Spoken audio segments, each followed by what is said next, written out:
منور میری آنکھوں کو میرے شمس و ضحیٰ کر دے،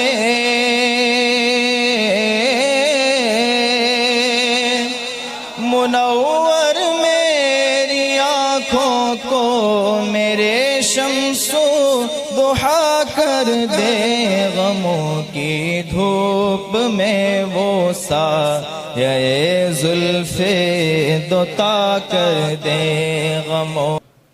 الحمدللہ الحنان المنان الذي خلق الإنسان وعلمه البيان، والصلاة والسلام على رسوله سيد الإنس والجان وعلى آله وأصحابه ذوي الخير والإحسان، أما بعد، فأعوذ بالله من الشيطان الرجيم، بسم الله الرحمن الرحيم، ياسين والقرآن الحكيم۔ قال الله تعالى: الحمد لله الذي أنزل على عبده الكتاب ولم يجعل له عوجا قيما۔ وقال الله تعالى في مقام آخر: إنا نحن نزلنا الذكر وإنا له لحافظون، صدق الله مولانا العظيم۔ وبلغنا رسوله النبي الأمين المتين المختار الكريم، ونحن على ذلك لمن الشاهدين والشاكرين، والحمد لله رب العالمين۔ بارگاہ رسالت معاب صلی اللہ تعالی علیہ وسلم میں درود پاک کا ہدیہ پیش کریں۔ اللہم صل علی سیدنا و مولانا محمد معدن الجود والکرم، وآلہ واصحابہ الکرام وابنہ الکریم، وبارک وسلم صلاة دائمة سرمدا ابدا۔ عزیزان گرامی وقار، آج کی اس محفل پاک میں ہماری زندگی کا دستور حیات جو اللہ تعالیٰ نے ہمیں عطا کیا ہے، ایک لا بلکہ ایک پوری مکمل زندگی کا ضابطہ، جسے ہم قرآن عظیم کہتے ہیں، اسی مکمل ضابطۂ حیات اور اس دستور حیات والی کتاب کے متعلق کچھ باتیں عرض کرنے کی کوشش کروں گا۔ ظاہر سی بات ہے، دنیا میں جو بھی چیز ہے اس کے استعمال کے طریقے بنانے والا خود ہی بتاتا ہے۔ کوئی بھی مشین اگر بنتی ہے تو اس کے ساتھ ایک بکلیٹ ہوتی ہے کہ اس کے استعمال کرنے کے طریقے کیا ہیں۔ آپ کوئی بھی گاڑی خرید کر کے لائیں تو اس میں بھی لکھا جاتا ہے کہ اس کے فنکشنز کیا کیا ہیں، فیچرز کیا کیا ہیں۔ تو ہر مشین اور ہر آلے کے استعمال کرنے کی چیزیں بنانے والا خود اس کے ساتھ دے دیتا ہے۔ اسی طرح میرے عزیزو، تمام جہاں کے انسانوں کو پیدا کرنے والے خالق نے انسان کی پیدائش سے لے کر موت تک کیسے جینا چاہیے، کیسے رہنا چاہیے، اس کے لیے جو ضابطہ بنایا ہے وہ قرآن بنا کر نازل فرمایا ہے۔ ہماری زندگی کا مکمل دستور اس میں لکھا گیا ہے۔ یہ اور بات ہے کہ قرآن سے آج خود ہماری امت بہت پیچھے جا رہی ہے۔ یاد رکھنا ایک بات، اقبال نے کہا تھا، گر خواہی مسلمان زیستن، نیست ممکن جز بقرآن زیستن۔ اگر تم چاہتے ہو کہ مسلمان ہو کر کے جیو تو یہ بات ممکن ہی نہیں ہے کہ قرآن چھوڑ کر کے جی سکو۔ قرآن کے بغیر تمہاری زندگی ہی نہیں ہے، تمہارا وجود ہی نہیں ہے۔ یوں سمجھ لیں کہ جتنا زندہ رہنے کے لیے ہوا پانی کھانے کی ضرورت ہے، اسی طرح تمہارے ایمان اور اسلام کے زندہ رہنے کے لیے قرآن اتنا ہی ضروری ہے۔ بنا قرآن کے تمہاری زندگی نہیں۔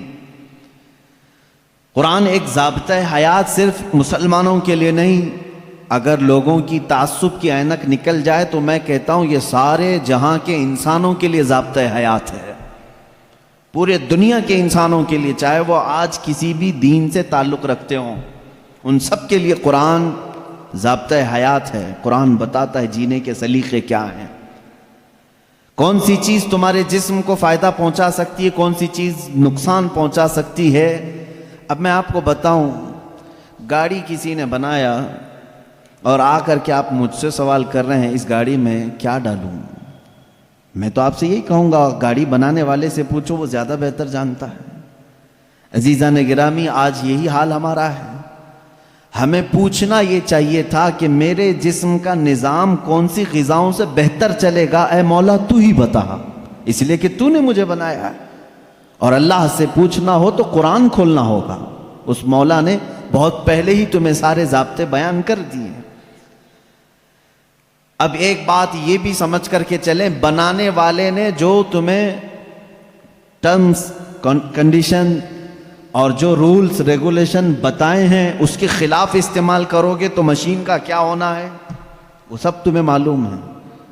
جا کر کے کار خرید کر کے لائے اور اس کے ساتھ بکلیٹ بھی ملی تھی، انہوں نے کہا تھا کمپنی والوں نے یہ کار پیٹرول سے چلتی ہے۔ ہو سکتا ہے آپ کے پاس پیسے زیادہ تھے، آپ نے کہا نہیں میں گھی ڈال کے چلاؤں گا، آپ نے پیٹرول کی بجائے کہا کہ نہیں میں تو مٹی کا تیل ڈالوں گا یا میٹھا تیل ڈالوں گا، کھانے والے تیل ڈالوں گا۔ اس گاڑی کا حشر کیا ہونا ہے وہ آپ کو معلوم ہے۔ کیوں؟ اگرچہ آپ کے دماغ میں گھی اور مہنگا ہے لیکن وہ مشین کے لیے سوٹیبل نہیں ہے۔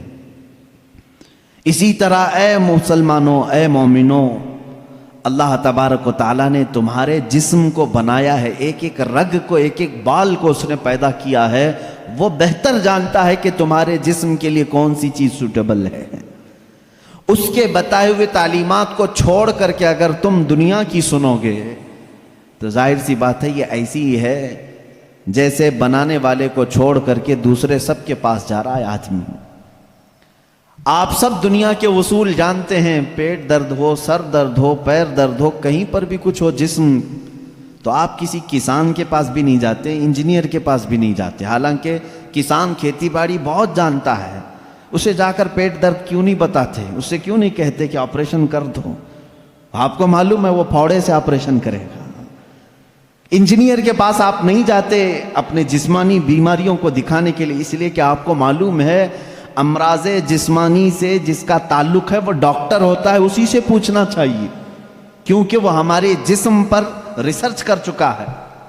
عزیزان گرامی وقار، دنیا میں یہ فارمولہ تم عمل کرتے ہو تو پھر یہ بات یہاں کیوں نہیں تسلیم کرتے کہ پوری باڈی کو، ہمارے پورے شریر کو، پورے جسم کو جس نے بنایا ہے ہم اسی سے اپنے متعلق کیوں نہ پوچھیں میری روح کس سے بڑھتی ہے، میرا جسم کس سے بڑھتا ہے، میرے دل کی دھڑکنیں کس سے قابو میں رہتی ہیں، مجھے کون سی چیز زبان کے اندر لینی ہے، کس چیز سے مجھے بچنی ہے۔ اسی لیے میرے عزیزو آج میں یہ کہنا چاہوں گا کہ جز بقرآن نیست ممکن زیستن، قرآن کو چھوڑ کر کے جینا بھی ممکن نہیں ہے، جینا بھی ممکن نہیں ہے ہمارے لیے، اس لیے کہ وہ خلاق کائنات نے پیدا کیا اور ساتھ میں تمہیں زندگی گزارنے کے اصول بھی بتا دی۔ میں قرآن کے سمندر میں جاؤں اگر اور آپ کو آج لے کر کے جاؤں تو شاید اس میں سے نکل بھی نہیں پائیں گے آپ۔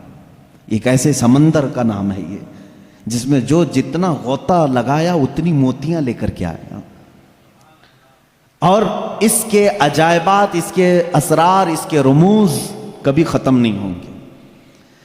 میں جانتا ہوں اکثر میرے مجمع میں نوجوانوں کی کثرت ہوتی ہے اور تقریباً کالج کے بھی ہیں، پڑھے لکھے بھی ہیں۔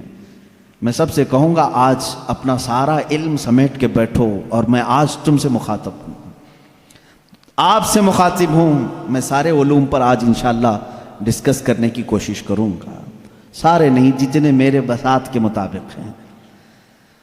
میں آج پہلے آپ کو یہ بتا دوں کہ قرآن اسلام کی روشنی میں ہمارے نظریے کے اعتبار سے، پہلے اس کی تھوڑی سی تاریخ۔ قرآن جو ہے یہ لفظ عربی ہے، بار بار پڑھی جانے والی چیز کو قرآن کہا جاتا ہے، اور دنیا میں ایسی کوئی کتاب ہی نہیں جس کو سب سے زیادہ قرآن کے علاوہ پڑھا جاتا، کوئی کتاب نہیں۔ اتنی زیادہ کثرت سے جس کی تلاوت ہوتی ہے دنیا میں ایسی کوئی کتاب ہے ہی نہیں، کوئی کتاب نہیں۔ احادیث رسول بھی نہیں، کیونکہ وہ تلاوت نہیں ہوتے، قرآن کی تلاوت ہوتی۔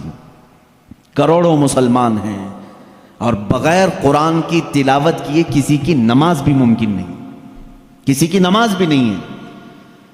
آپ کی نماز قرآن کے بغیر ہوتی ہے؟ نہیں ہوتی۔ تو کثرت سے تلاوت کرنے والی چیز کو قرآن کہا جاتا ہے، اسی لیے اس مصحف کو یعنی اس کتاب کا نام قرآن رکھا گیا۔ حالانکہ قرآن پاک ہماری زبانوں میں مشہور ہے، اس کا ایک ہی نام نہیں ہے، اور 27 نام الگ ہیں۔ قرآن پاک کو عربی میں الگ الگ ناموں سے ذکر کیا گیا ہے، بلکہ خود قرآن میں ہی اس کے کئی نام آئے ہیں۔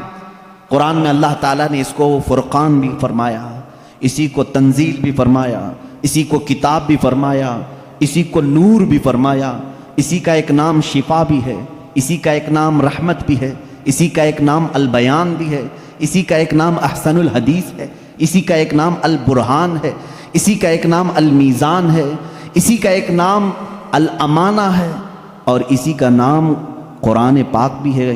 یہ تمام نام قرآن پاک کے خود قرآن میں استعمال ہوئے ہیں، اللہ نے خود قرآن پاک میں فرمایا ہے۔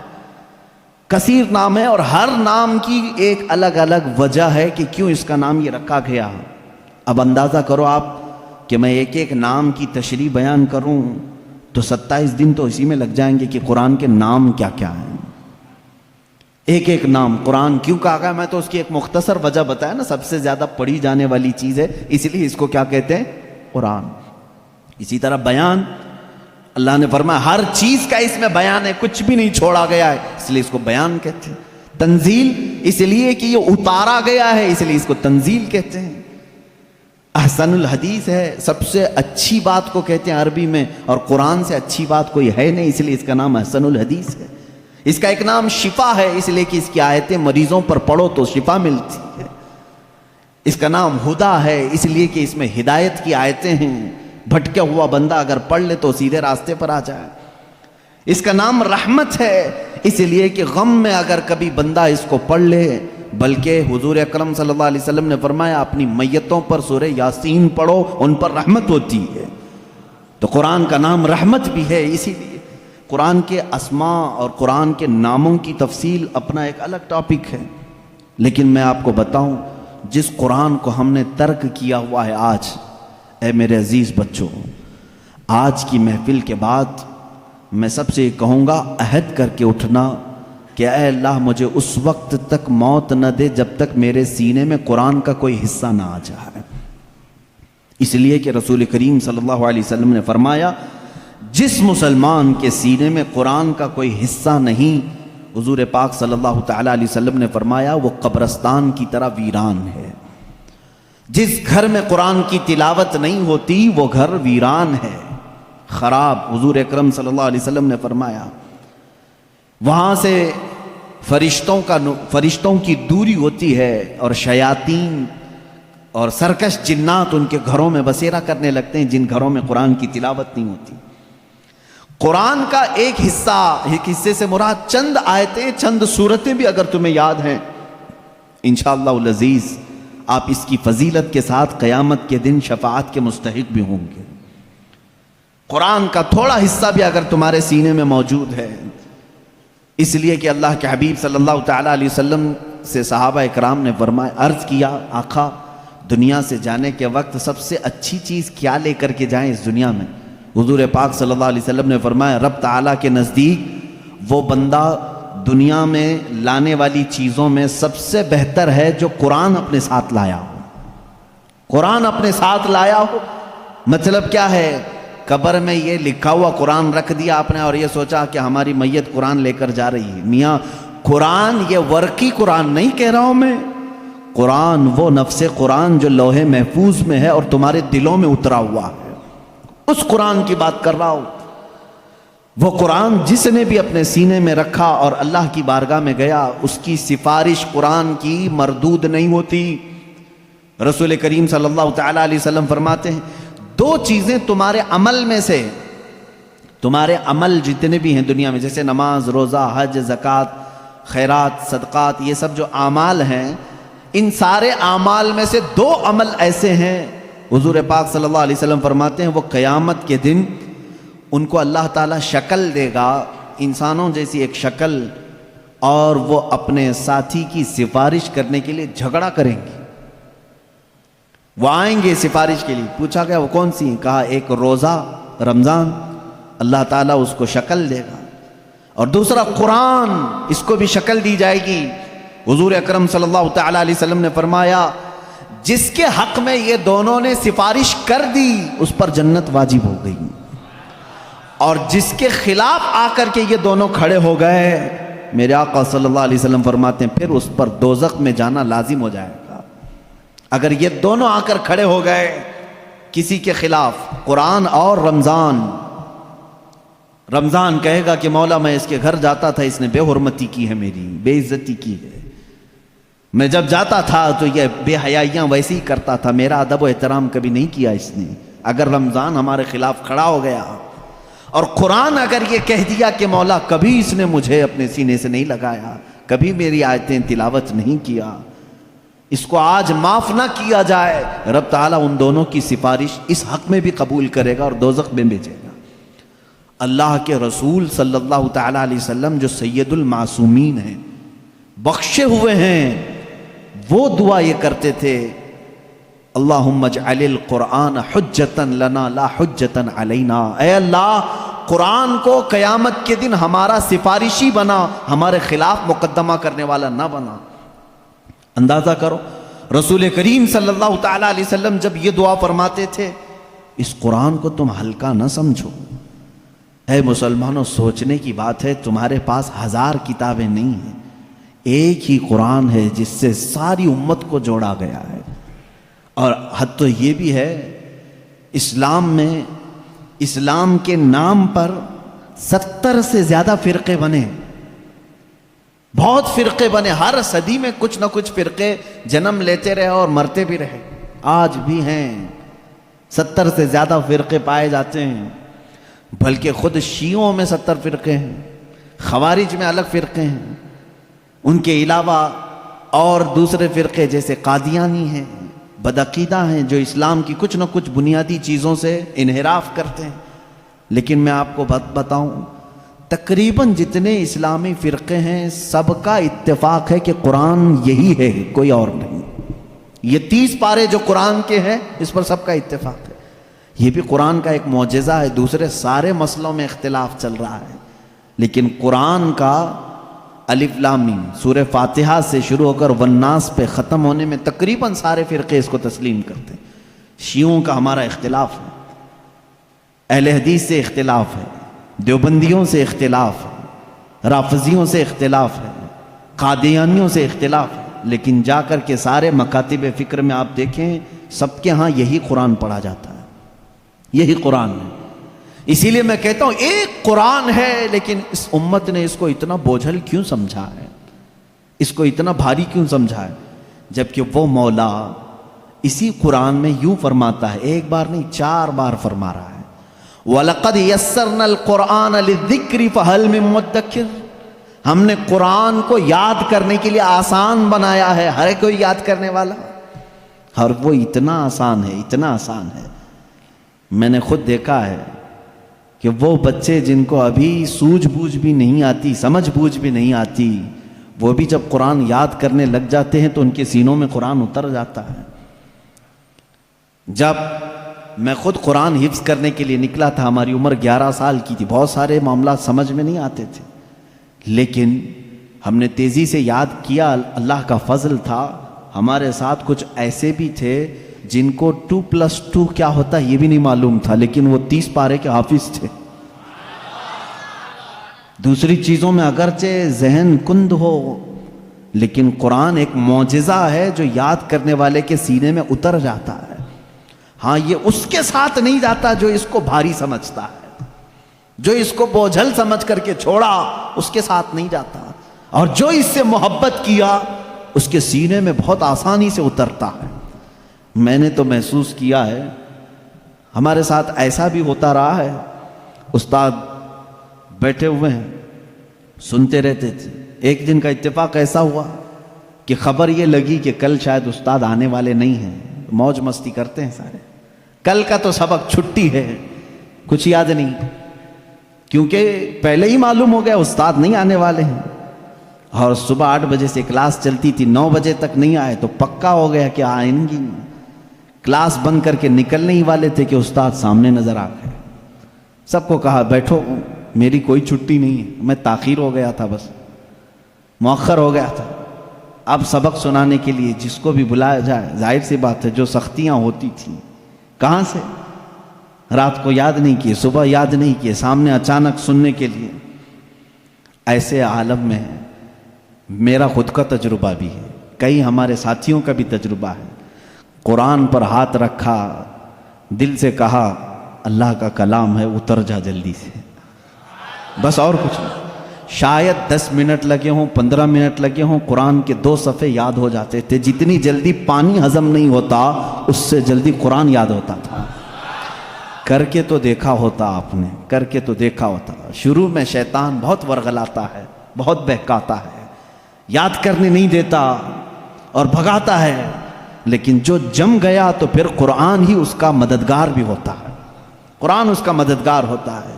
اب میں چند حدیثیں آپ کو بتاؤں کہ قرآن کہاں تک تمہاری دوستی نبھاتا ہے. پہلی بات، کچھ لوگ ڈر کر کے چھوڑے ہوئے، ہم تو پڑھ ہی نہیں پاتے تھے. اس پر بھی میں آج ایک حدیث پڑھا، حضرت عائشہ صدیقہ رضی اللہ تعالیٰ عنہا سے مروی ہے. فرماتی ہیں رسول کریم صلی اللہ تعالیٰ علیہ وسلم نے فرمایا الماہر فی القرآن، جو قرآن کا ماہر ہے یعنی اچھی تجوید میں تلاوت کرتا ہے اور اس کے معنی بھی سمجھتا ہے، سب سمجھتا ہے. حضور اکرم صلی اللہ علیہ وسلم نے فرمایا قیامت کے دن وہ معزز محترم فرشتوں اور انبیاء کے ساتھ ہوگا. جو ماہر ہے قرآن میں، جو قرآن اچھے سے تلاوت کرتا ہے. یہاں تک تو بات ٹھیک ہے. آگے میرے آقا صلی اللہ علیہ وسلم فرماتے ہیں والذی یقرأ القرآن یتتعتع فیہ وعلیہ شاق فلہ اجران او کما قال رسول اللہ صلی اللہ علیہ وسلم. میرے آقا فرماتے ہیں اور وہ بندہ جو اٹک اٹک کے پڑھتا ہے، اس کے لیے زبان پھسل جاتی ہے. یہ صاف ہے الفاظ حدیث میں. جو اٹک اٹک کے پڑھتا ہے، زبان پھسل جاتی ہے، یا ذہن موٹا ہے، زبان موٹی ہے، جلدی سمجھ میں نہیں آتا، ادھر ادھر ہجے کر کے پڑھتا ہے، میرے آقا صلی اللہ علیہ وسلم نے فرمایا اس کو ڈبل اجر ہے. فَلَهُ أَجْرَانِ، اس کو دگنا اجر ہے. تو کیوں چھوڑ دیا تھا اس قرآن کو؟ یہی سوچ کر کہ پتہ نہیں کہاں غلطی ہو جائے. تم لگے رہتے ہیں، ایک دن وہ آ جاتا جب ہماری زبانوں کی لکنت کو بھی یہ صحیح کر دیتا. قرآن پاک علاج بھی ہے، شفا بھی ہے، دوا بھی ہے، رزق بھی ہے، رحمت بھی ہے.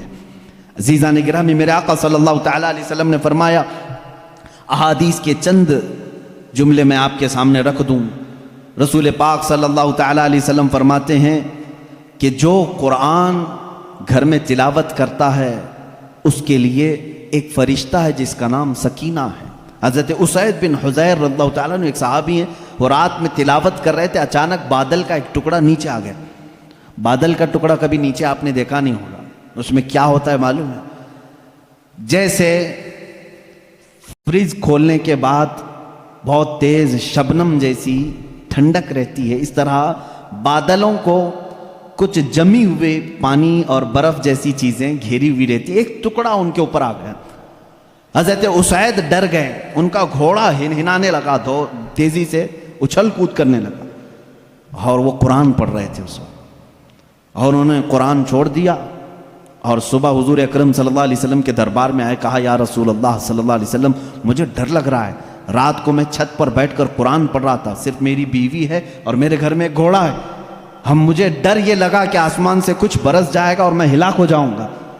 بادل کا ٹکڑا یہاں تک آ گیا تھا، سر تک آ گیا تھا، اور میرا گھوڑا بھی دیکھ کر کے ہنانے لگا، اچھل کود کرنے لگا. یہ کیا معاملہ ہے؟ اللہ کے حبیب صلی اللہ تعالیٰ علیہ وسلم نے فرمایا، مسکرایا، کہا اسید تلاوت چھوڑ کیوں دیا؟ اور پڑھتے رہتے ہیں. اس لیے کہ وہ فرشتہ ہے جسے قرآن سننے کا بہت شوق ہے. جب بھی کوئی قرآن تلاوت کرتا ہے تو آسمانوں سے اتر آتا ہے.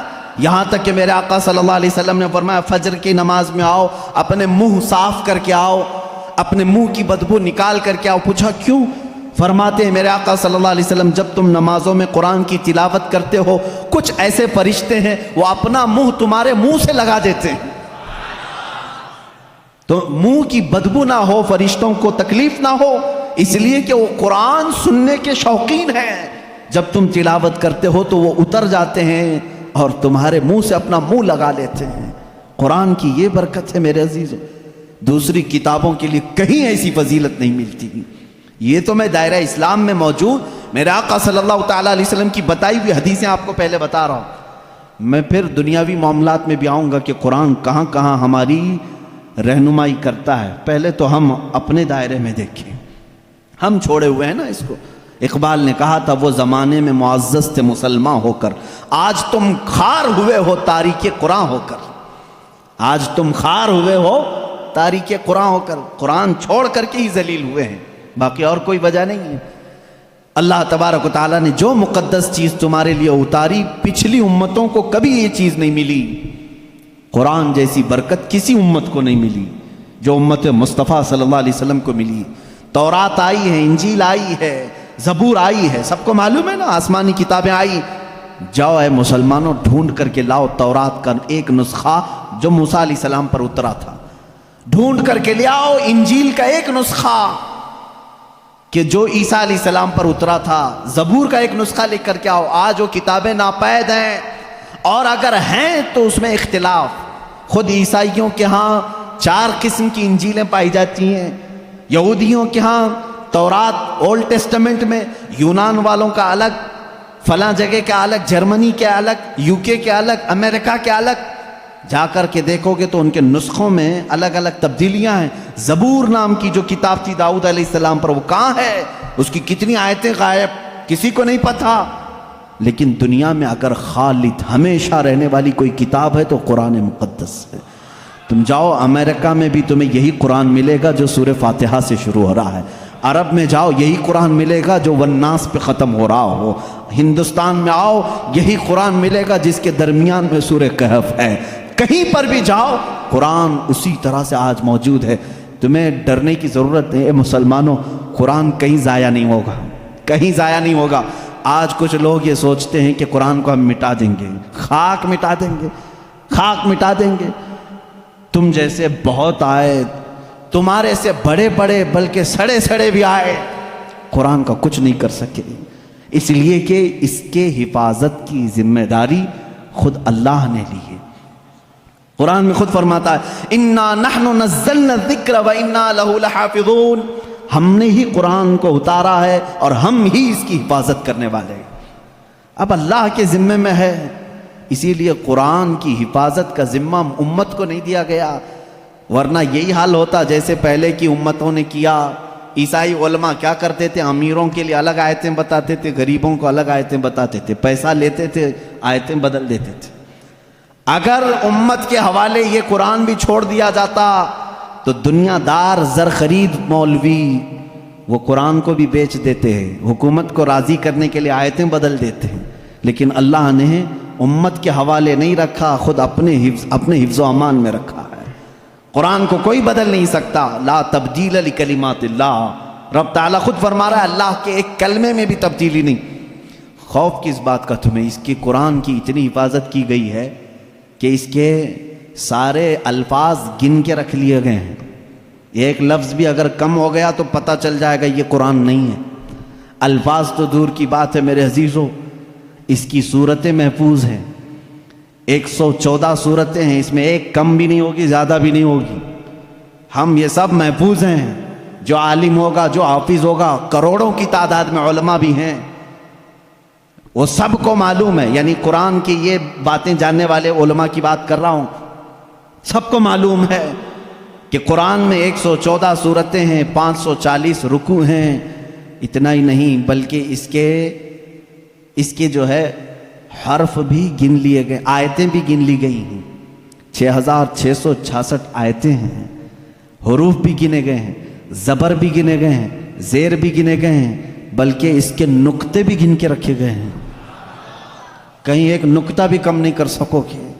اس قرآن کی اتنی جو حفاظت ہے، آج میں آپ کو بتاؤں، کبھی کسی نان مسلم کے پاس جاؤ اور اگر وہ تم سے یہ سوال کرے تو مسلمان ہے، اسلام ہی سچا دھرم ہے، کیا تمہارے پاس پروف ہے اس چیز کا؟ تم کیا کہو گے؟ حضور صلی اللہ تعالیٰ علیہ وسلم کے معجزے سناؤ، انکار کرے گا۔ میرے آقا صلی اللہ تعالیٰ علیہ وسلم نے چاند کے 2 ٹکڑے فرمائے، سورج کو پلٹا دیا، بہت سارے معجزے ہیں. وہ کہے گا میں نہیں مانتا ان چیزوں، وہ اس زمانے میں تھے، میں کہاں دیکھا ہوں. اگر تم اس کے سامنے اسلام کی عظیم فتوحات کو دکھاؤ گے، وہ کہے گا میں نہیں مانتا، یہ سب کہانیاں ہوں گی، ہمارے بھی بھگوانوں کے ذکر اس طرح سے کیے گئے ہیں، اسی طرح کی باتیں ہمارے پاس بھی موجود ہیں. ہر کوئی کہے گا. تمہارے پاس اگر اپنے حق ہونے کی کوئی علامت آج بھی موجود ہے تو صرف قرآن پاک ہے. اسے کہو میرے سچے مذہب پر اور اچھے مذہب پر قائم ہونے کی سب سے بڑی دلیل، سب سے بڑا پروف قرآن ہے. لا کر کے دکھاؤ اس طرح کی کوئی دوسری کتاب کسی کے پاس ہو. کم سے کم 1400 سال سے جو محفوظ چلی آ رہی ہے دنیا میں، کسی لیبارٹری میں بھی، کسی لائبریری میں بھی اتنی پرانی کوئی کتاب آج محفوظ موجود ہے ہی نہیں.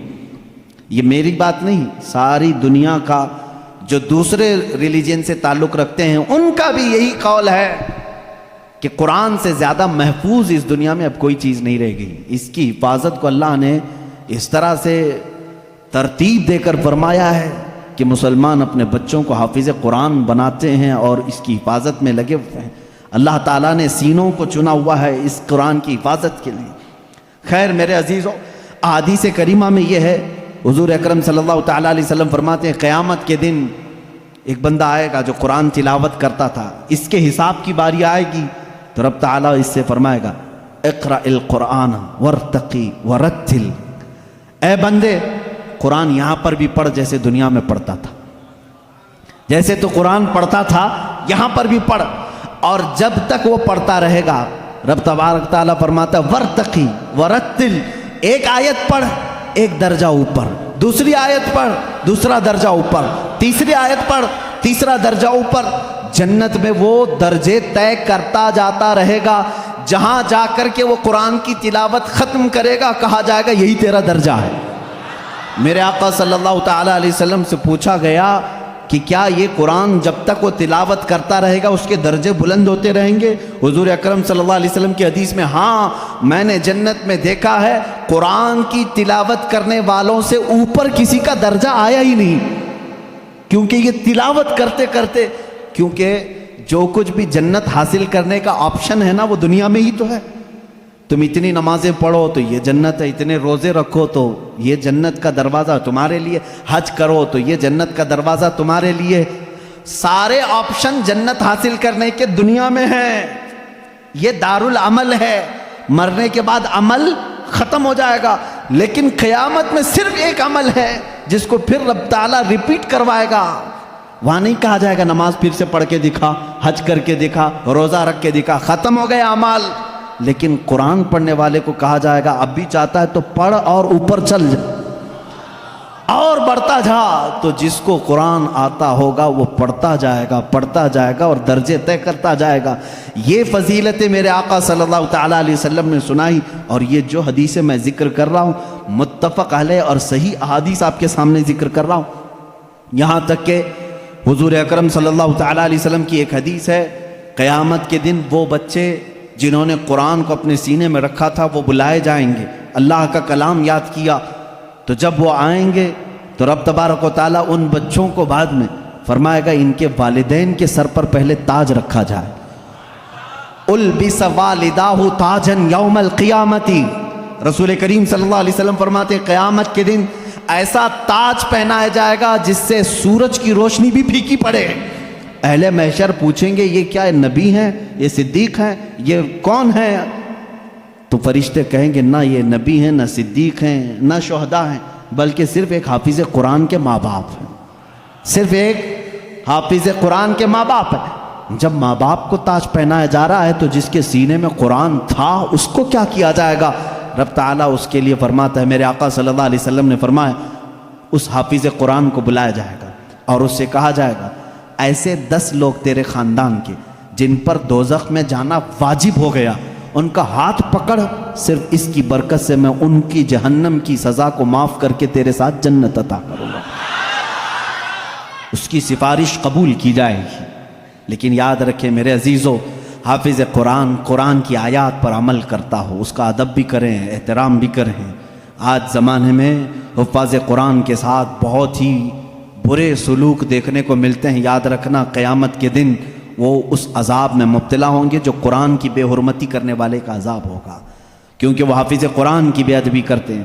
ہمارے بزرگان دین جو سلف صالحین ہیں، میں نے پڑھا بھی ہے، بزرگان دین کا طریقہ تو یہ ہوتا تھا کہ اگر کوئی حافظ قرآن زمین پر بیٹھا ہے تو وہ کبھی اوپر نہیں بیٹھتے تھے۔ ہاں اگر وہ خود حافظ قرآن ہیں تو پھر دونوں کے معاملات ایک طرح کے ہیں، لیکن کوئی حافظ قرآن نہیں ہے اور کوئی حافظ نیچے بیٹھا ہے تو علماء بزرگان دین اس کو بے ادبی محسوس کرتے تھے۔ اللہ کا کلام سینے میں لے کر وہ نیچے ہے اور بغیر حفظ قرآن کیا ہوا اوپر بیٹھا ہے، اس کو بزرگان دین نے بے ادبی محسوس فرمائی۔ بہرحال قرآن ایک ایسا جامع نظام اللہ تعالیٰ نے تمہیں عطا کیا اور اس کی فضیلتیں میں نے بتائی۔ اور سب سے بڑی بات کیا ہے معلوم ہے؟ قرآن اللہ نے اتارا، آیتیں ساری چیزیں میرے آقا صلی اللہ علیہ وسلم پر اترتی رہیں۔ اس کی پہلی آیت جو اتری اقرا بسم ربک الذی خلق، غار حرا میں واقعہ آپ کو معلوم ہوگا۔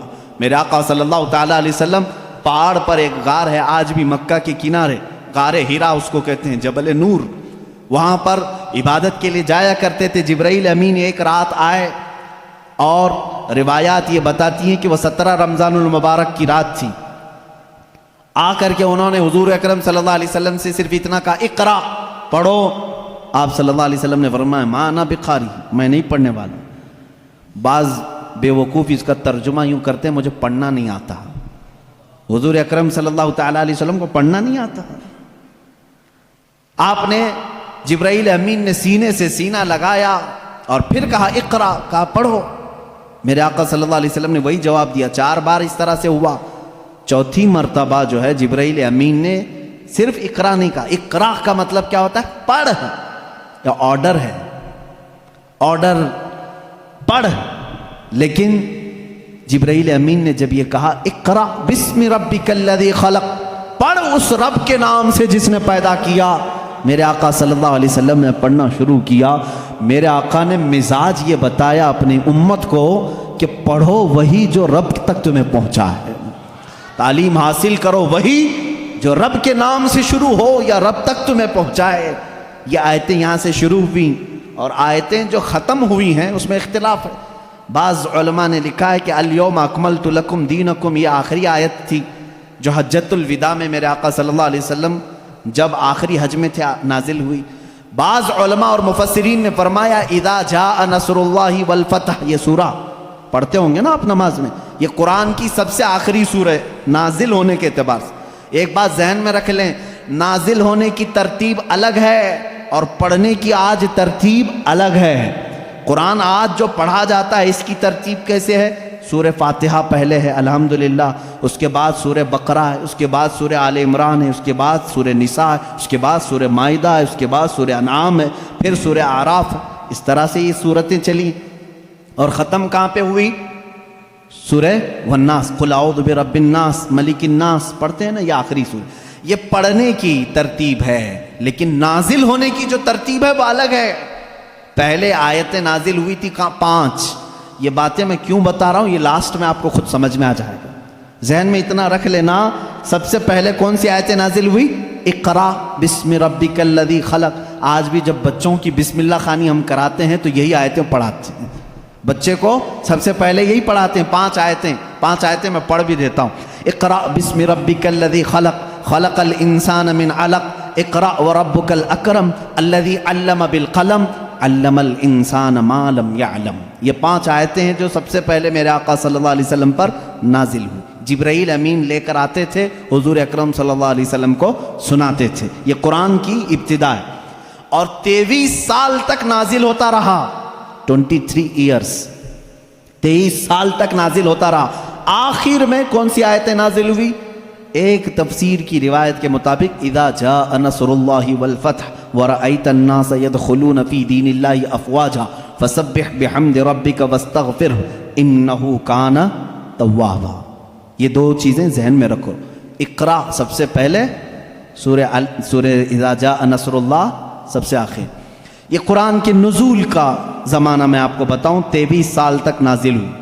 آپ کو میں بتاؤں قرآن اتنی فصیح زبان میں ہے. فصیح کا مطلب لٹریچر جس کو کہتے ہیں. جیسے ایک اردو ہے جو ہم اور آپ بول یہاں ہبلی کی زبان ہوتی ہے, اس کو فصیح اردو نہیں کہتے, لکھنؤ والے فصیح اردو بولتے ہیں. آپ کیسے اب ہم ظاہر سی بات ہے میں تقریر جو کر رہا ہوں ہو سکتا ہے یہ اردو الگ ہے, ہبلی والی اردو الگ ہے. اردو اگر میں وہ بولوں تو پھر یہاں بھونڈا لگے گا. آبے جابے توبے یہ اگر جو عام طور پر استعمال کرتے ہیں یہ بھونڈا لگتا ہے, کیونکہ فصیح زبان میں جب کوئی بیان کرے تو وہ دل میں اترتی بھی ہے بات. زبان کی مٹھاس اس کی فصاحت میں ہے. تو عربی زبان میں جو سب سے زیادہ فصیح جملے تھے وہ قرآن میں آئے.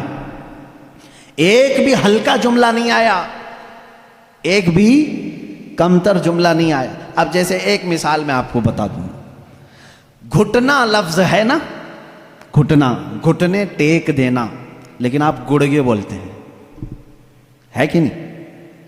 گڑگے ٹیکو, گڑگا کیا چیز ہے یہ؟ گڑگا یہ تمہاری عامی زبان ہے. اگر یہ میں کتاب میں لکھ دوں کہ میں سجدے میں جاتے وقت گڑگا ٹیک دیا, آپ کو برا لگے گا. کیا مولانا اچھی زبان میں بیچ میں ہڈی لے کے آ گیا. گھٹنا لفظ ہے, گھٹنا یہ فصیح لفظ ہے, اور ایک عام لفظ ہوتا ہے جس کو آپ یوز کر رہے ہیں. سمجھ رہے ہیں؟ اب جیسے جانور کہتے ہیں, جانور ہے نا, اب عام زبان میں کہتے ہیں جناور. یہ فصیح لفظ نہیں ہے, یہ فصیح لفظ نہیں ہے. آپ یوز کر رہے ہیں لیکن آپ جب آپس میں بات کرتے رہتے ہیں تو اس کو برا بھی نہیں سمجھتے. کتنے جناور ایسے ہیں, یہ کیا ہے, یہ فصیح اردو نہیں ہے. اچھا لڑکا کہتے ہیں, لڑکی کہتے ہیں, یہ فصیح اردو ہے. لڑکا آیا, لڑکی آئی, لیکن آپ کہیں چھورا آیا, چھوری آئی, یہ کیا ہے؟ چھوکرا آیا, چھوکری آئی. اس طرح کے یہ فصاحت میں استعمال نہیں, فصاحت میں استعمال نہیں. تو ایسی بہت ساری چیزیں ہیں اردو میں آپ کو سمجھا رہا ہوں. جو فصیح ہوتا ہے وہ لٹریچر ہے, اچھی زبان. اور قرآن پورا کا پورا فصیح عربی میں نازل ہوا ہے. ایک حرف بھی ایسا نہیں ہے جو عام لوگ یوز کرتے ہوں, ایک حرف بھی ایسا نہیں. اور صرف قرآن ہی اس طرح ہے. اور اسی وجہ سے اللہ رب العزت نے چیلنج پہ چیلنج کیا ہے قرآن پاک میں. چیلنج کس کو کہتے ہیں معلوم ہے نا آپ کو؟ لا کر کے دکھاؤ. اللہ تعالیٰ نے 4 جگہ پر چیلنج فرمایا. پہلا تو یہ ہے قُلْ لَئِنِ اجْتَمَعَتِ الْإِنسُ وَالْجِنُّ عَلَىٰ أَن يَأْتُوا بِمِثْلِ هَذَا الْقُرْآنِ. اللہ تعالیٰ فرماتا ہے اے محبوب آپ فرما دیں سارے انسان جمع ہو جائیں, سارے جنات جمع ہو جائیں, دنیا میں جتنے انسان ہیں سب جمع ہو جائیں, جتنے جنات ہیں سب جمع ہو جائیں. اور اللہ فرماتا ہے کہ وَلَوْ كَانَ بَعْضُهُمْ لِبَعْضٍ ظَهِيرًا, آپس میں ایک دوسرے کی مدد بھی کریں. کس بارے میں جمع ہو کر کے کیا کریں؟ عَلَىٰ أَن يَأْتُوا بِمِثْلِ هَذَا الْقُرْآنِ, اس قرآن کی طرح ایک اور کتاب لا کر کے دکھائیں. یہ پہلا چیلنج تھا. عرب والوں کو چیلنج تھا, جو عرب والے عربی جانتے تھے. اگر یہاں والوں کو بولے ہوتے پتہ نہیں کیا ہوتا, دوسری زبان ہی نہیں ہے تمہاری. عرب والے جو عربی میں ماہر تھے ان کو ہی چیلنج ہے کہ یہ عربی میں قرآن اترا, اس طرح کا ایک قرآن لا کر کے دکھاؤ. پورے قرآن لانے کی بات تو چل رہی تھی, نہیں لا سکے, زمانہ گزر گیا. اس کے بعد رب تعالیٰ نے اس چیلنج کو تھوڑا ہلکا کر دیا, کم کر دیا. کہا ام یقولون افطرا فأتوا بعشر سور مثلہ. یہ اللہ کے کلام پر جھوٹ کہتے ہیں, حضور کو کہتے ہیں شاعر ہے, ساحر ہے, جادوگر ہے. اے رسول ان سے کہہ دیں پورا قرآن تو اب تک بنا کے نہیں لا سکے, اس کی 10 سورتیں بنا کر کے لاؤ, اس کے جیسی 10 سورے بنا کر کے لاؤ. حضور اکرم صلی اللہ علیہ وسلم نے چیلنج کیا مکہ والوں کو, اور وہ آپس میں چیمی گوئیاں کرتے رہتے تھے. ارے چیلنج تھوڑا ہلکا ہو گیا, اب تو بناؤ. پوری کتاب نہیں 10 سورے بنانا ہے. 114 سورتیں ہیں قرآن کی, اس میں سے 10 سورتوں کی برابر کوئی سورے لے کے آؤ. نہیں لائے. پھر اس کے بعد اللہ تبارک و تعالیٰ نے تیسری مرتبہ جا کر کے اور چیلنج کو کم کر دیا.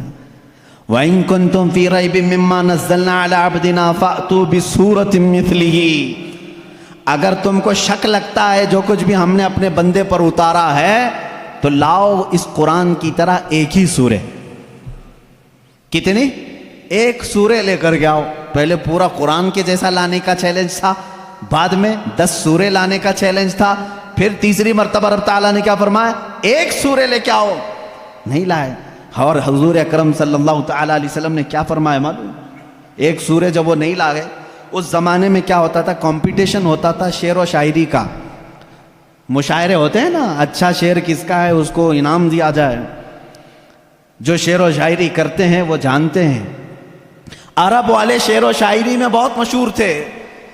سال میں ایک مرتبہ مکہ میں حج کے موقع پر سب بڑے بڑے شاعر جمع ہوتے تھے، اپنے شعر سناتے تھے، اور جس کا شعر سب سے اچھا ہوتا تھا اس کے شعر کو کعبے کے دروازے پر لٹکایا جاتا تھا.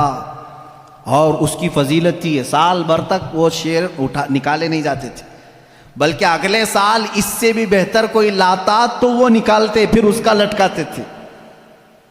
یعنی ورلڈ گینیز بک میں جس طرح ریکارڈ درج کیے جاتے ہیں، ارے میاں یہ ابھی جو ہے 100 انڈے کھایا ہے، اب دوسرے کا نام اسی وقت لکھا جائے گا جب 150 انڈے کوئی کھا کیا ہے. وہاں ریکارڈ بنانے کے لیے شعر و شاعری ہوتی تھی اور مکہ میں خانہ کعبہ کے دروازے پر لٹکائے جاتے تھے. وہ ہر سال کا معمول تھا. ایک سال میرے آقا صلی اللہ تعالیٰ علیہ وسلم نے لکھا انا اعطیناک الکوثر فصل لربک وانحر ان شانیک هو الابتر. 3 آیتیں ہیں، ایک چھوٹی سورہ ہے. لے جا کر کے میرے آقا صلی اللہ علیہ وسلم نے خانہ کعبہ کے دروازے پر لٹکایا. آؤ عرب والو، اس سے بہتر کوئی چیز ہو تو اس کو اتارا جائے گا اور دوسرا اس کا لایا ہوا شعر لگایا جائے گا. یہ چیلنج چلا مہینہ 2 مہینے کئی دن تک. سارے پریشان تھے. اس وقت جو موجود تھے ان کے بس میں نہیں تھا. ایک بہت بڑے شاعر کو یہ لوگ یمن سے یا کسی علاقے سے لے کر کے آئے اور اس سے کہا یہ چیلنج محمد نے دیا ہے صلی اللہ علیہ وسلم کہ یہ 3 آیتیں ہیں اس کے اندر، اس سے بہتر کوئی چیز لا کر کے دکھائے. آپ کو سمجھ میں نہیں آئے گا یہ 3 چیزیں بنانے میں کیا دقت ہے. میرے عزیزو یہ صرف 3 آیتیں نہیں ہیں، جب اس کے حروف کو جوڑ کر کے دیکھا جائے تو یہ زبان جاننے والے ہی جانتے ہیں کہ اس کے فائدے کیا کیا ہیں. وہ بڑا شاعر آیا جو بات بھی شعر و شاعری میں کرتا تھا. اگر وہ پوچھتا کسی سے آپ خیریت سے ہیں تو وہ شعر سے ہی پوچھتا تھا. اگر اس سے آپ پوچھتے کھانا کھائے جواب بھی شعر میں دیتا تھا. وہ آیا جب اس نے دیکھا کہ خانہ کعبہ پر یہ 3 چیزیں لٹکائی گئی ہیں، انا اعطیناک الکوثر فصل لربک وانحر ان شانیک هو الابتر، اس سے کہا گیا جواب لکھو اس کا. تو اس نے اپنے ایک ٹکڑے میں لکھا ما ھذا کلام البشر، یہ بشر کا کلام ہو ہی نہیں سکتا. میں کیا جواب دوں، یہ بشر کا کلام ہو ہی نہیں سکتا. وہ چلا گیا. یہ چیلنج چلتا رہا، کوئی نہیں لا سکا قرآن کے مثل. اور آپ کو میں بتاؤں مزہ کا خیز بات، بہت مرتبہ مسیلمہ کذاب ایک ایسا شخص تھا جو اپنی الگ شریعت چلانا چاہتا تھا، حضور کے علاوہ اپنے آپ کو نبی کہنا چاہتا تھا. اس سے لوگوں نے کہا کہ محمد صلی اللہ تعالیٰ علیہ وسلم وہ نبی ہیں، ان پر قرآن کی آیتیں اترتی ہیں، تو بھی تو لے کے آ، تیرے پاس کہاں ہے کتاب. جیسے قادیانی کو بھی کہا گیا تھا، غلام مرزا قادیانی جو ہے، یہ مرزا غلام احمد قادیانی جو پنجاب کا تھا، اس نے بھی نبی ہونے کا دعویٰ کیا تھا. اس کا بھی وہی حشر ہے جو مسیلمہ کذاب کا تھا. جھوٹے نبوت کے دعوے دار دجال ہوتے ہیں، یاد رکھو. میرے آقا صلی اللہ علیہ وسلم خاتم النبیین ہیں، آپ کے بعد کوئی نبی نہیں ہوگا. لیکن وہ مسیلمہ کذاب نے جب یہ کہا، کوئی اس سے جب لوگوں نے کہا تیرے پاس کہاں ہے آیتیں ہونا چاہیے ویسے قرآن کی جیسے محمد صلی اللہ علیہ وسلم کے پاس آتی ہیں، کہا میں بھی بنا کر کے لاتا ہوں، میرے پاس بھی آتے ہیں. تو بہت دن تک سوچا اور پھر اس کے بعد خود سے ہی اپنے دماغ سے بنانے لگا کہ الفیل ملفیل وما ادراک ملفیل. قرآن کی سورہ ہے نا القاریۃ ملقاریہ وما ادراک ملقاریہ، اس سورے کے وزن پہ اس نے اپنے سے بنایا الفیل ملفیل وما ادراک ملفیل ذنبہ صغیر وخرطومہ طویل. یہ بنایا، لے کر کے آیا سارے لوگوں کے سامنے. کیا مطلب ہے معلوم ہے اس کا؟ الفیل ملفیل، ہاتھی. کیا ہاتھی؟ وما ادراک ملفیل، تم کیا جانو کہ ہاتھی کیا ہوتا ہے؟ اس کی پونچھ چھوٹی ہوتی ہے، اس کی سونڈ لمبی ہوتی ہے. ابھی یہاں ہنس رہے ہیں، عرب والے تو اس پر پیٹ پکڑ کر ہنسنے لگے، کیا بنا کے لایا بیوقوف. سب اسی وقت ہنس پڑے. ظاہر سی بات ہے 14 صدیوں کے بعد مسلمان اس کی بات پر ہنس رہے ہیں تو عرب والے کتنا ہنسے ہوں گے. گیا بھاگ کر کے، نہیں بنا لا سکا. اب اس کے بعد عرب مکہ والے بڑے بڑے جو مالدار تھے وہ لوگ جمع ہوئے اور کہا جو بھی عرب کے بڑے بڑے شاعر ہیں ان کو لاؤ، پیسے دو اور بناؤ کچھ بھی، ہمارے لیے جینا دشوار کر کے رکھی ہیں یہ آیتیں، یہ چیلنج پہ چیلنج دے رہے ہیں اور ہم بنا کر کے لا نہیں پا رہے ہیں. پورے شاعروں کو جمع کی، ان کو بڑے بڑے نذرانے دی، کتنا چاہیے پیسہ سب لو، جاؤ اس کے برابر بنا کے لاؤ. وہ سب گئے شاعر اور گئے، کھا پی کر کے موٹے ہوئے. اگلے سال آئے، کچھ بھی نہیں لے کے آئے. سال بھر ہو گیا، پورے سیٹوں نے پھر کہا لائے نہیں، کہا نہیں بن ہی نہیں پایا، تھوڑے اور پیسے دے دو، اگلے سال بنا کے لائیں گے. پھر پیسے ان کے اکاؤنٹ میں جمع ہوئے ہوں گے اس زمانے میں جو بھی اکاؤنٹ رہا ہو، پھر دیے. جیسے آج شاعروں کو پہلے اکاؤنٹ میں ڈالنا پڑتا ہے، اس لیے میں لفظ اکاؤنٹ کا ذکر کر رہا ہوں. ان کو اور پیسے دیے، پھر پیسے لیے اور گئے. جا کر کے دوسرے سال، اب ظاہر سی بات ہے اب تو مار کھاتے، نہیں لاتے پیسے. پچھلے سال کے بھی بقایا تھے، اس سال بھی تھے.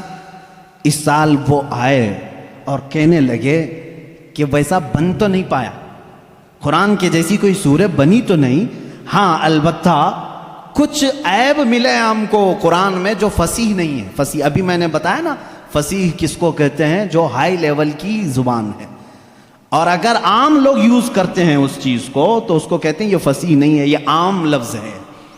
جیسے میں نے اردو میں بتایا گڑگا، یہ عام لفظ ہے. انہوں نے کہا 4 لفظ ہم کو ایسے ملے ہیں جو عربی گرامر کے حساب سے فٹ نہیں بیٹھتے، عربی گرامر میں ایسا یوز نہیں ہوتا. انگلش کے گرامر توڑ کر کے اگر بولو گے تو انگریز ہنسیں گے، ہمارے گرامر توڑ کر کے بولو گے ارے لڑکی بہت اچھا تھا، آپ ہنسیں گے. یہ گرامر میں نہیں بیٹھتا ہے نا. اسی طرح ان شاعروں نے کہا 4 لفظ قرآن میں ایسے ملے ہیں جو گرامر سے ہٹے ہوئے ہیں. کہا چلو یہ بھی بڑی بات ہے، یہ بھی بڑی بات ہے. تم بنا کر کے نہیں لائے لیکن قرآن کے کچھ ایسی چیزیں ڈھونڈ کے تو لائے ہو جو قرآن میں عیب ہے. کہا جلدی بتاؤ کیا ہے؟ کہا 4 چیزیں ہیں. توجہ چاہتا ہوں میرے عزیز، یہ ذہن میں رکھنا. حضوا ایک لفظ آیا ہے. ان جاہلوں نے کہا، وہ شاعروں نے، بڑے بڑے شاعر تھے، حضوا نہیں یوز کرتے عربی میں، استہزاء یعنی مذاق کے لفظ کو کیا کہتے ہیں عربی میں؟ استہزاء. لیکن قرآن میں حضوا یوز ہوا تو انہوں نے کہا حضوا یہ عام لفظ ہے، یہ ایسا نہیں یوز ہونا چاہیے تھا. کہا دوسرا کیا ہے جلدی بتاؤ؟ کہا کبیر بڑے کو کہتے ہیں لیکن قرآن نے اس کو کبار کہا ہے. کبار کون یوز کرتا ہے؟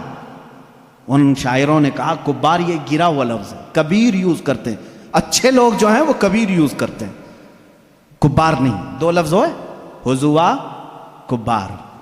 پھر تیسرا لفظ انہوں نے کہا لشیئن آتا ہے، لشیئن یہ گرامر کے حساب سے فٹ بیٹھتا ہے لیکن قرآن نے لشیئن کہا پیش کے ساتھ، یہ بھی گرا ہوا.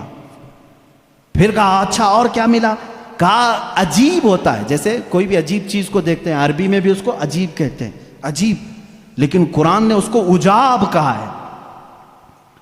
عجاب یہ گرا ہوا لفظ ہے، عجاب کہاں آتا؟ یوز نہیں ہوتا عرب میں. تو یہ سیٹھ لوگ بڑے خوش ہو گئے، چلو کچھ تو کمیاں ڈھونڈ کے لائے ہیں 2 سال کی محنت کے بعد. چلو محمد صلی اللہ علیہ وسلم کے پاس آئے. کہا ہے محمد صلی اللہ علیہ وسلم آپ کے چیلنج کو ہم نے ایکسیپٹ کیا، صورتیں تو نہیں لائے لیکن تمہارے قرآن میں 4 ایسی باتیں ہیں جو فصیح نہیں ہیں، عام ہیں، گرامر سے گری ہوئی ہیں. حضور صلی اللہ تعالیٰ علیہ وسلم نے پوچھا بھی نہیں کیا ہے کیا نہیں ہے. کہا میں تم سے بات نہیں کروں گا، تم سے بات نہیں کروں گا. تم اور میں ہوں نا، ہمارے دونوں کے بیچ میں کوئی ایک بڑا فیصلہ کرنے والا ہونا چاہیے. کون طے کرے گا؟ کون طے کرے گا کہ یہ عربی گرامر کے حساب سے فٹ بیٹھتے ہیں کہ نہیں بیٹھتے ہیں، فصیح ہے کہ غیر فصیح ہے؟ تو حضور صلی اللہ تعالیٰ علیہ وسلم نے یہ فیصلہ بھی ان کے ہی حوالے کر دیا. جاؤ تم ہی ڈھونڈ کے لاؤ کوئی ایسا بڑا آدمی جو میرے اور تمہارے درمیان فیصلہ کرے گا. تو انہوں نے کہا ٹھیک ہے ڈھونڈتے ہیں. ڈھونڈ کر کے جانتے ہو کس کو لائے ہو؟ ایک 97 برس کا بڈھا تھا، 97 ایئرس کا. وہ اپنی لینگویج کو اتنی محفوظ رکھتا تھا کہ شہر کی لینگویج مکس نہ ہو جائے، اس کے لیے وہ پہاڑوں پہ رہتا تھا، اس کو اپنی لینگویج پر فخر تھا، اس سے زیادہ عرب میں کوئی فصیح آدمی نہیں تھا. اگر اس کی طرف سے کوئی بات آئی تو پورے عرب میں وہ قانون بن جاتی تھی، یہ لینگویج بہت فصیح ہے، فلاں بوڑھا جو 97 سال کا وہ بولتا ہے. تو یہ لوگ گئے، سارے سیٹھ اور شاعر اس کے پاس گئے، کہا ہمارے اور محمد صلی اللہ علیہ وسلم کے درمیان میں ایک مقدمہ ہے، آپ کو فیصلہ کرنا ہے. انہوں نے کچھ بتایا ہی نہیں تھا کیا ہے کیا نہیں ہے. اس بوڑھے کو منا لیا اور وہ بوڑھا اتر کے آیا، پہاڑوں سے اتر کر کے حضور کے پاس آئے. اب فیصلہ ہونا تھا. اب توجہ چاہتا ہوں، 4 لفظ ہے نا، حضوا، کبار، لشیء، عجاب، یہ 4 ورڈ ہیں، ان کا دعویٰ تھا. اس بوڑھے کو لے کر کے آئے فیصل بنا کر کے. حضور صلی اللہ علیہ وسلم کے پاس جب وہ آیا تو حضور بیٹھے ہوئے تھے، اور عرب میں بڑے لوگ آتے ہیں تو کھڑے ہو کر کے استقبال کرتے تھے. حضور اکرم صلی اللہ علیہ وسلم نے نہیں استقبال کیا، اٹھے ہی نہیں، آپ بیٹھے رہے. وہ بوڑھا آیا، دیکھتا رہا، اور اس کے بعد آ کر کے اپنی جگہ بیٹھ گیا. حضور کھڑے ہو گئے. وہ جب بیٹھا حضور کھڑے ہو گئے، وہ بچک کر کے پھر کھڑا ہو گیا. بوڑھا تھا، حضور صلی اللہ علیہ وسلم بیٹھ گئے، پھر وہ بھی بیٹھا. تھوڑی دیر وہ ادھر بیٹھا تو میرے آقا صلی اللہ علیہ وسلم نے فرمایا نہیں ادھر آ کے بیٹھو. اس کو اٹھایا، پھر ادھر بیٹھایا. تھوڑی دیر ابھی وہ بیٹھا تھا، پھر حضور نے فرمایا یہاں نہیں، ادھر آ کے بیٹھو. ادھر ہی ٹھیک تھا. اس کو پھر ادھر اٹھایا. بھائی 97 سال کے بوڑھے کو اگر بار بار اٹھاؤ گے بٹھاؤ گے سنک جائے گی، کیا ہوگا؟ پھر اس کے بعد اس کو حضور نے کہا تیسری مرتبہ، ارے نہیں، آمنے سامنے بات کرنا اچھا، یہاں سے اٹھو، سامنے آؤ. ارے میاں اب تو اس کی حالت خراب ہو گئی. اٹھا اور غصے میں بولنے لگا، یا محمد انی شیخ کبار اتتخذنی ہزوا وان منکم ھذا لشیء عجاب. اس بوڑھے نے کیا کہا معلوم ہے؟ اے محمد انی شیخ کبار، میں بوڑھا آدمی ہوں، اتتخذنی ہزوا، کیا تم میرا مذاق کر رہے ہو؟ وَإِنَّ مِنْكُمْ هَذَا لَشَيْءٌ عُجَابٌ، اور ایسا معاملہ تمہارے سے یہ بہت عجیب لگتا ہے. چاروں ورڈ اس نے ایک جملے میں یوز کیے. حضور اکرم صلی اللہ علیہ وسلم نے ان شاعروں کی طرف دیکھا، لائے بھی تو اس کو لائے ہو جو قرآن کی باتیں ہی یوز کر رہا ہے. بیچارے اب ان کے پاس منہ جھکا کر جانے کے علاوہ کیا چاہ رہا تھا؟ فیصلہ ہو گیا اس دن. یہ بوڑھا جو بات کہتا ہے وہ فصیح بات کہتا ہے. بعد میں اس بوڑھے کو پتہ بھی نہیں تھا کہ یہ لوگ لائے کس بات کے لیے تھے، کس چیز کا فیصلہ کرنے کے لیے لائے تھے. ہو سکتا ہے بعد میں جا کر کے اس کو بہت جھگڑا ہوا ہوگا کہ ہم تو یہی 4 باتوں کو یہاں پر تمہیں بتانے کے لیے لائے تھے کہ قرآن میں غیر فصیح وہی بول کے آ گئے. خیر، یہ ایسا ہی ہوا جیسے کسی بچے کو باپ یہ کہہ کر کے گھر پہ آنے والے سے کہتے ہیں کہہ دینا ابا سو رہے ہیں. ہاں، سامنے کوئی گھر کے باہر آتا ہے تو بچہ جا کر کے کہتا ہے ابا کہہ رہے ہیں ابا سوئے ہیں. یہی بات ہوتی ہے. اسی طرح سے اس کے ساتھ بھی معاملہ ہوا ہوگا. بہرحال قرآن کا چیلنج برقرار رہا اور آج تک باقی ہے. آج کے اس ڈیجیٹل لائف میں بھی کوئی قرآن کا یہ مثل لا نہیں لا سکا. وہ کتاب تمہارے پاس ہے میرے عزیزو. اللہ رب العزت نے اس کتاب کے اندر کتنے علوم کا سمندر رکھا ہے، کبھی آپ نے سوچا ہے؟ یہ وہ لوگ تھے جو عرب لا نہیں سکے، لیکن جو سمجھ بوجھ رکھتے تھے انہوں نے قرآن کا مطالعہ شروع کیا اور اس میں سے جواہر نکالے، موتیاں نکالی. اب مختصر میں ذکر کرتا چلا جاؤں گا. سارے علوم قرآن میں ہیں. میں اس کو کالج کے جو اسٹوڈنٹس ہیں یا جو پروفیسرز ہیں یا جو لیکچرر ہیں یا جو ڈاکٹرز ہیں، انجینئر ہیں، جو بھی ہیں، وہ آج میری اس تقریر کے مخاطب ہیں. سنو، قرآن پاک میں وہ علوم جس کی ایجاد آج کے زمانے میں کہی جاتی ہو، میں 14 صدیوں پہلے کی ان آیات میں تمہیں واضح بتا سکتا ہوں کہ کون کون سے علوم قرآن میں آئے ہیں.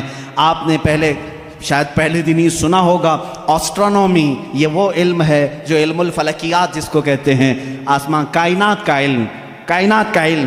آسمانوں میں کیا ہے، گیلیکسی میں کیا ہے اور کیسے دنیا وجود میں آئی، اس علم کے جاننے والے ایسٹرونومی کہلائے جاتے ہیں. ایسٹرونومی کے بیسک فارمولے قرآن پاک میں ہے. جانتے ہیں آپ